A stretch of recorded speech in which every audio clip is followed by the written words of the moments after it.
आपको बताएंगे तमाम से महाराज देखा भाग्य वाचा बोलिए वृंदावन बिहारी लाल की बाबा अपने बाँच लेते हैं। ये सब कथा जो सीखिए मैं निवेदन कर रहा था। महाराज सत्यभामा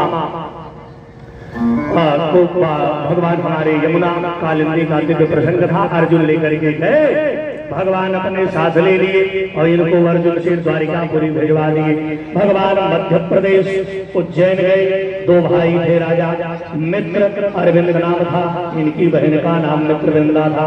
ठाकुर सिंह के समान स्वयंवर सभा में गए, सब राजाओं को जीत लिए। मित्रविंदा भगवान के गले में माला थे। भगवान का पांचवा विवाह मित्रविंदा मान लीजिए हो गया। भगवान का छठा विवाह हमारे श्री अवध में हुआ। एक थे राजा नग्नजित, जिनकी पुत्री का नाम नागनिजति था। 7 बिगड़ैल बैलों को एक साथ नकेल पहनाना था। भगवान आत्मानम सतधा कृतवान 7 भागों में बांट दिए, एक एक को पकड़ करके बढ़िया नकेल पहना दिए। राजा खुश हो गए और बिटिया माला डाल दी। भगवान का छठा विवाह हो गया।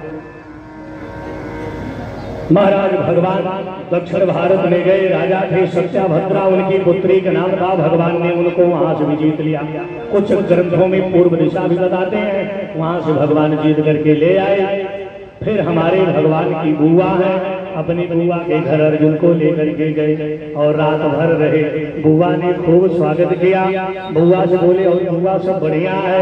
बुआ ने कहा, हे द्वारिकाधीश, तुम तो जानते हो जिनकी बिटिया सयानी है, माता पिता को नींद नहीं आती है, लक्ष्मणा विवाह करने के योग्य हो गई है, कहीं सुंदर वर देखो तो बताओ। भगवान ने अर्जुन से कहा कि यह कर कहीं प्रभु हम तो ये में परेशान है, हमारी हिम्मत नहीं है, आपको करना हो तो आप करिए। तो भगवान ने कहा, यार हम अपने लिए कैसे कहें, अब बुआ हमारी है तो बुआ से कैसे कहें। पूरी रात अर्जुन पंचायत की और सुबह तक भगवान ने विवाह तय करवा दी। अर्जुन ने कहा, इनसे बढ़िया वर कहाँ मिलेगा। लक्ष्मणा के साथ भगवान का 8वां विवाह हो गया। यही भगवान की अष्टपट रानी है। भूमिरापो वनलो वायु खम्मनो बुद्धिरेव च अहंकारमयीयम में भिन्ना प्रकृतिरष्टधा। 8 प्रकृतियां ही भगवान की 8 पटरानी है। प्रकृति समझते हो, जो प्रकृति के अधीन रहे वही जीव है और जिनके अधीन प्रकृति रहे वही जगदीश है। मनुष्य प्रकृति के अधीन रहता है और ये प्रकृति भगवान के